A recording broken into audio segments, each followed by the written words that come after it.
Kung gusto mo i-convert ang AC 220 volts na electric fan to DC 12 volt, na gamit ang RS755 12 volts fan motor, ito ang mga kailangan mo.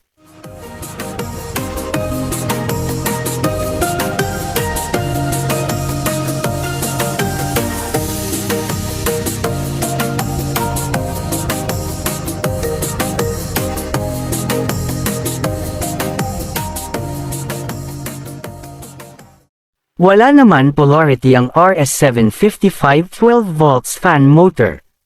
Kung baliktad ang ikot ng fan motor, baliktarin lang ang connection sa fan motor. Madali lang ang connection dito sa speed controller. Ang maganda pa dito sa speed controller ay mayroon ng on-off. Dito eco-connect ang DC 12 volts jack or input voltage. At dito naman eco-connect ang RS755 12 volts fan motor.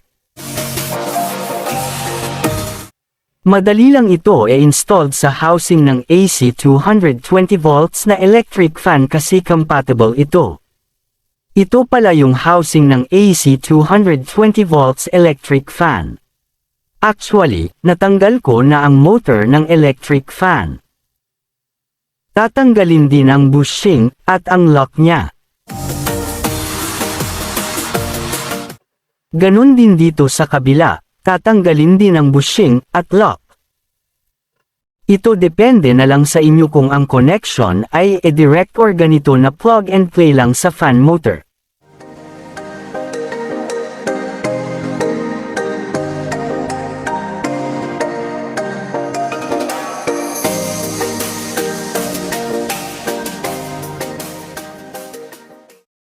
Ganito lang i-installed ang RS755 12 volts fan motor sa housing ng electric fan.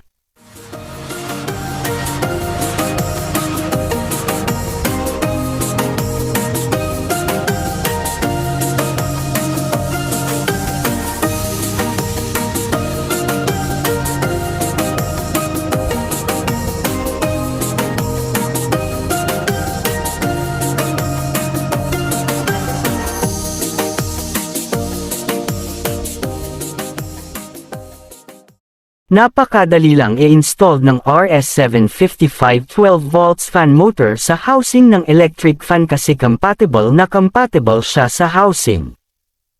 E-testing ko muna bago ko ikabit sa stand ng electric fan. Perfect na perfect, ganda ng ikot at hindi maingay ang motor. Ang sunod na gagawin ko, ilalagay ko ang speed controller ng motor at DC jack dito. Ito pala ang wiring connection ng RS755 12 volts fan motor sa speed controller at DC jack.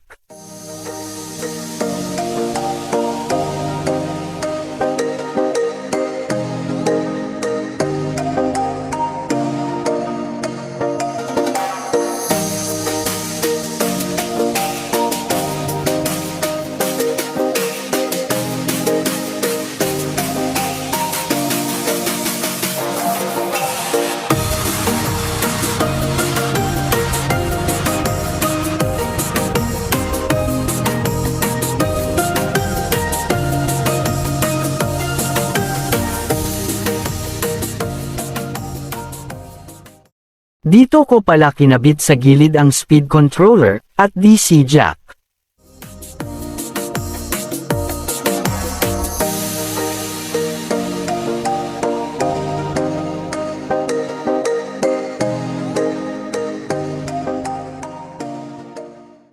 Yan, natapos ko na ang conversion ng AC 220 volts electric fan to 12 volts DC.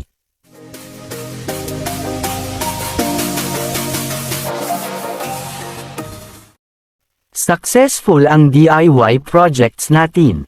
Sana nakatulong at nakakuha kayo ng idea sa video na ginawa ko dito sa electric fan.